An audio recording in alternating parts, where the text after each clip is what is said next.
Okay,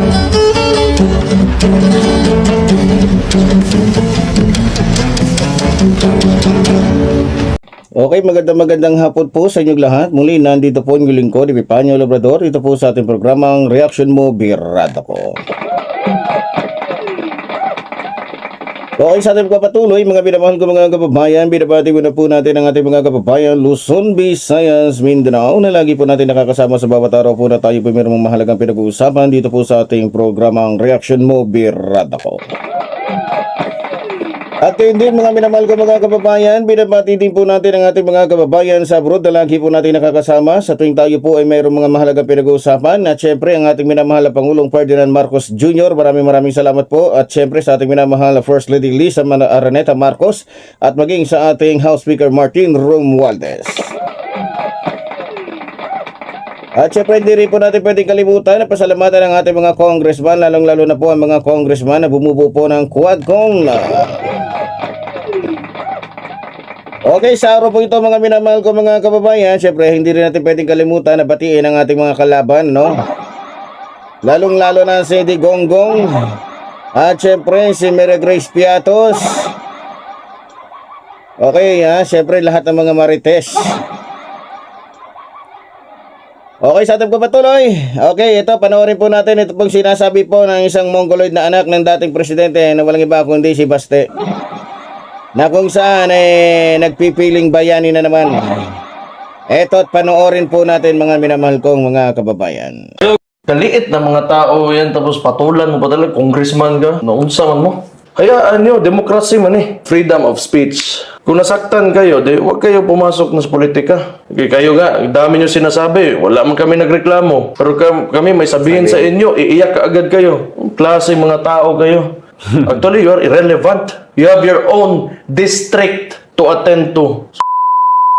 Yung mga allegations nyo sa mga tao na ito, it should end there. Huwag nyo na ipatawag doon sa Congress. Kasi may allegation naman kaya kayo. And then let the people decide kung may makikinig sa inyo. So ginagawa nyo kasi, pinakita nyo lang na nakikinig talaga yung mga tao sa kanila because they're saying something of significance. Kaya kayo, maghanap kayo ng paraan para pakinggan kayo ng tao. Hindi talaga yung pakinggan kasi there are, recorded footage of you doon sa panahon ni PRD. Iba yung statement mo. Ngayon, anti-drugs, anti-Duterte, pro-Duterte. Ngayon, wala ka kasing clear position. That's why people will not believe you. Wala, mga kiss-ass politicians kasi kayo. That's why. People who want to educate people, they want to, open up a discussion. I think it's been valid ever since. Ayaw na lang kasi na hindi kayo pinapakinggan, sila pinapakinggan. Kawawa naman kayo. So yun mga minamahal ko mga kababayan, kawawa daw. At ang sabi pa nitong Mongoloid na anak ni Rodrigo Roa Duterte, maliit na tao lang daw. Okay, sa mga kababayan natin na hindi po nakakaintindi o hindi po mag-gets kung ano itong pinag-uusapan natin. Ito po tungkol po sa pagpapatawag po ng ating mga congressman sa mga vloggers na kung saan ay mga fake news yung pinalalabas o sinasabi doon sa kanilang mga YouTube channel. So, syempre dito marami pong matatamaan, marami pong pwedeng makulong, marami pwedeng kasi syempre fake news unang-una gumagawa sila ng mga fake news na kung saan ikasisira po ng gobyerno. No, so pwede po silang kasuhan diyan. Ngayon, ito naman pong Mongoloid na anak ni Rodrigo Roa Duterte, todo po depensa, lalong-lalo na po dito sa isang vlogger na masasabi natin na hindi lamang po bayaran talagang ito po ay talagang kalaban po ng gobyerno. Walang iba kung hindi si Bayad Bay. Pero nagtataka po ako sa kanya, hindi yata niya nakikita na malaki ang mata ni Bayad Bay. Hindi yata niya nakikita na malaki ang ulo ni Bayad Bay. At syempre makapal at malaki din yung labi ni Banat Bay. Kaya hindi ko lubos maisip kung bakit sinabi niyang maliit na tao. So syempre alam niyo naman kakampi niya. So lahat ng magagandang pabor para sa kanila sasabihin talaga nitong Mongoloid na to. Pero kung pa man mga minamahal ko mga kababayan, alam nyo, kaya po ginawa ng ating mga congressman na ipatawag itong mga vlogger na ito. Dahil sa totoo lang, hindi naman po ito magsasalita ng mga bagay na ikasisira ng gobyerno kung walang nagtuturo dito. Yan po kasi ang malinaw doon. Hindi magsasalita to, lalo si Bayad Bay, si Butch Bully, yung isang vlogger na si Bus Dada TV na mukhang hindi ko alam kung mongoloid din ba yun. Oh. Sa totoo lang, ang mga nagtuturo po dito, nag-instruct dito para kung ano yung dapat nila sabihin, walang iba, syempre yung mga amo nila, no? So, alam naman natin na hindi lahat ng mga Pilipino ay nakikita ang katotohanan. Marami sa mga Pilipino ang bulag sa katotohanan hanggang ngayon sapagkat alam niyo naman, magagaling magsalita yung mga vlogger ni Digong yun. Akala mo talaga totoo yung kanilang mga sinasabi. So, alam nyo, kaya kailangang linawin ito, kaya pinatawag sila, hindi para ikulong agad. Hindi para akusahan na mali sila. 'Di ba? So, ang sinasabi po dito ng Mongoloid na anak ni Rodrigo Roa Duterte, may freedom naman daw tayo para magsalita. O may freedom of expression. May freedom daw tayo para i-ano yung ating saloobin. Tama naman. Kaya nga, ilalagay lang naman sa proper 'Di ba? Ilalagay sa proper. Hindi naman porket pupunta sila doon, huhulihin na sila, kukulong na sila. Yun ay nagdidepende sa kanilang mga kasinungalingan. Natural, alam naman natin dyan sa Quadcon, kapag nagsinungaling ka at hindi tama ang sinasabi mo, ay talagang makukulong ka. Ayun yata ang kinakatakutan nila. Nung nakaraang mga araw, mga minamahal ko mga kababayan, narinig ko po na nagsasalita at nagre-react itong si Bayad Bay. Dahil nga sa gustong gawin ng gobyerno. Dahil nga sa kumakalat ngayon yung mga fake news. Sa totoo lang, yun nga lang ginagawa nilang AI tungkol sa ating minamahal na House Speaker Martin Romualdez, yung buhaya. Biro mo ba naman, ginagawa nila ang lahat para lamang sirain ang ating House Speaker Martin Romualdez. Gumawa pa sila ng kanta, na ang kanta, yung laman ng kanta na ay patungkol sa isang buhayang politiko. Biro mo, kitang-kita doon sa kinakain ni Congressman Romualdez yung perak. Sinusubuan pa yung mga maliliit na buhaya. Sino may kagagawa nun? Sa totoo lang, mga minamahal ko mga kababayan, wala namang ibang gagawa niyan at walang pwedeng gumawa niyan kung hindi ang ating mga kalaban, syempre. Strategy nila yan. So, maliban doon, mga minamahal ko mga kababayan, okay, bumalik po tayo doon sa pinakapunto ng ating usapan ngayon. Sa ating punto ng ating pinag-uusapan ngayon. So, alam nyo, sabi ni Duterte, ito ni Basti Duterte, sabi niya, kapag ka sila daw ang tinitira, hindi daw sila nagre-react. Hindi daw sila nagre-react, nagpapapatay lang. Pagka yung mga congressman daw ang binanatan, kapag kayong mga vlogger daw nilang nagsalita tungkol sa ating mga congressman, umiiyak daw. Sino kaya ang iiyak? Sa tingin nyo mga minamahal ko mga kababayan, sino kaya ang iiyak? Kaya nga nagre-react. Sabi nila, di daw sila nagre-react. Anong ginagawa ngayon ni Baste? Halos lumuha na yung mata Nagparang yung style niya, parang kumbaga yung paawa style. Diba? Hindi daw sila nagre-react. Alam niyo mga minamahal ko mga kababayan, nung panahon po ng ama niya, wala pong nakakapag-react. Walang pwedeng magsalita, walang pwedeng mag-suggest. Dahil pag nag-suggest ka, nagsalita ka, o may sinabi ka tungkol sa kanyang ama, patay. Diba?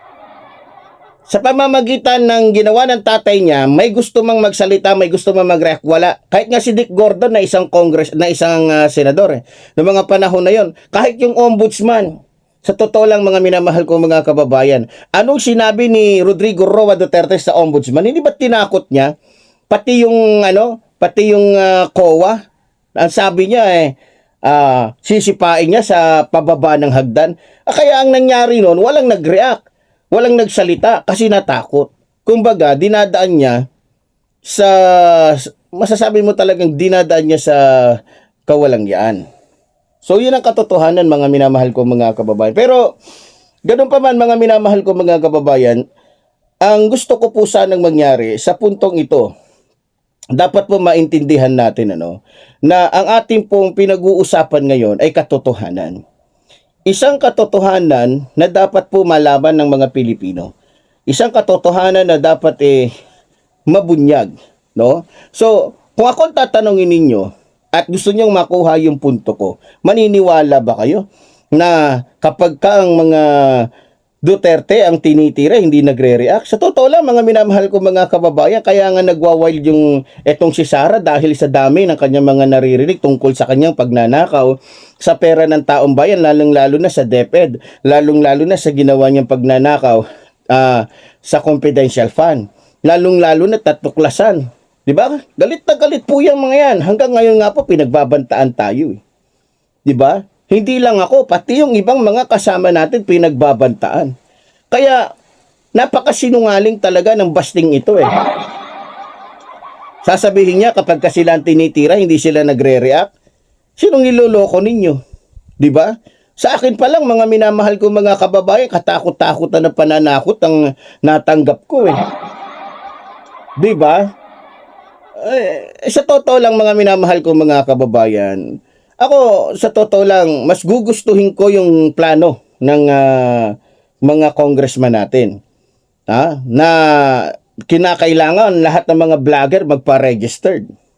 Para kung sakali man na meron silang mga fake news, madaling maano yung nila, mga YouTube nila. Di ba? So, pero ganun pa man, wala naman dapat katakutan kung totoo o tama ang sinasabi mo. Di ba? Katulad ng hinahayag natin dito, katulad na lang ng iglesia ni Manalo. Hindi tayo natatakot kasi totoo namang hindi sila totoong reliyon Hindi sila yung totoong itinayo ng Diyos na iglesia ni Kristo. Sila yung mga iglesia ni Manalo. Iglesia ni Manalo na dyablo. Tingnan nyo, nagre-react kasi totoo yung sinasabi natin. So, mabalik tayo dito kay Baste, itong Mongoloid na to Gustong-gusto ko talagang tirahin tong hinayupak na to. Sa totoo lang mga minamahal ko mga kababayan, sabi pa niya, kawawa naman daw ating mga congressman kasi hindi daw sila pinaniniwalaan. Sino may sabi sa'yo? Hindi mo ba alam, Baste, na sa tuwing merong hearing dyan sa Kamara, halos 88% ng taong bayan ay nakatutok sa Kamara? O baka naman hindi ka nanonood? Baka busy ka sa pagdadrugs, busy ka sa paghit-hit ng shabu, o baka lagi kang tulog kasi lagi kang lasing. Pero ganun pa man mga minamahal ko mga kababayan, naniniwala naman ako na kahit anong sabihin ni Rodrigo Roa Duterte, ni Sara Duterte, ni Baste, o kung sino mang mga diablo dyan, mas maraming mga Pilipino ang hindi na po maniniwala sa kanila. Dahil unang-una, natuklasan na itong si Sara Duterte ay si Mary Grace Piatos. Natuklasan na itong si Rodrigo Roa Duterte ay talagang may sayad sa utak. Natuklasan na din na talagang itong mga Duterte, itong pamilyang Duterte ito ay involved at sila ang protektor ng lahat ng mga drug lords sa buong Pilipinas. Kaya wala na silang dapat pang itanggi. Kasi booking na sila. Diba? So, para sa akin mga minamahal ko mga kababayan, hindi naman po inaabuso, hindi tinatakot ng ating mga congressman yung mga vlogger na nagsasabi ng mga fake news. Pinapatawag lang ho sila para magbigay ng ebidensya, sapat na ebidensya. Kasi ang alam ko nito, kapag nangyari po kasi na magkakaroon ng usapin niya doon sa Kamara patungkol sa mga sinasabi ng mga buwisit at mga walang niyang mga vlogger nito ni Rodrigo Roa Duterte, tatapatan ng mga congressman yan yung kanilang mga sinasabi ng ebidensya. Ngayon, siguro wala silang ebidensyang mailalatag doon sa Kamara, kaya ayun. Ang dami nilang sinasabi. Kasi siguradong mabubuking yung mga vlogger ni Digonyo pag nandoon na. At malamang lilitaw doon na ang kanilang mga sinasabi ay base sa tinuturo o inuutos ng mga Duterte. Kaya todo tanggol ngayon yung mga Duterte sa kanilang mga vloggers. Diba? Yan lang naman ang katotohanan doon mga minamahal ko mga kababayan. Pero ganun pa man, wala silang magagawa sapagkat kapag ka ang batas ang kumilos, talagang mananaig ang katarungan. Mananaig ang katarungan para malaman ng taong bayan ang katotohanan. Hindi katulad ni Rodrigo Roa Duterte noon. Talagang, di ba? konting pagkakamali mo, machine gun agad. 'Di ba? Machine gun agad ang titira sa'yo. Okay, ngayon nga, mga minamahal ko mga kababayan, magpasalamat tayo kasi sa lahat ng ginagawa ng gobyerno, laging dinadaan sa tamang proseso. 'Di ba? Oh. So, para sa iyo basta isa lang masasabi ko, manahimik ka. Burahin mo, sikapin mo mabura lahat ng tattoo sa katawan mo para maging kapani-paniwala ka. Para kang mongoloid na nagsasalita at para kang isang taong dyaryo. No? Pero ganoon pa man, mga minamahal ko mga kababayan, hanggang tayo po'y narito, tayo po'y patuloy na magsasalita at maglalahad ng katotohanan para po sa ating mga kababayan. Muli po, tulad po ng sinasabi ng lingkod, mabuhay po ang ating ng bayan, mabuhay po ang nagmamahal sa ating ng bayan. Maraming salamat po.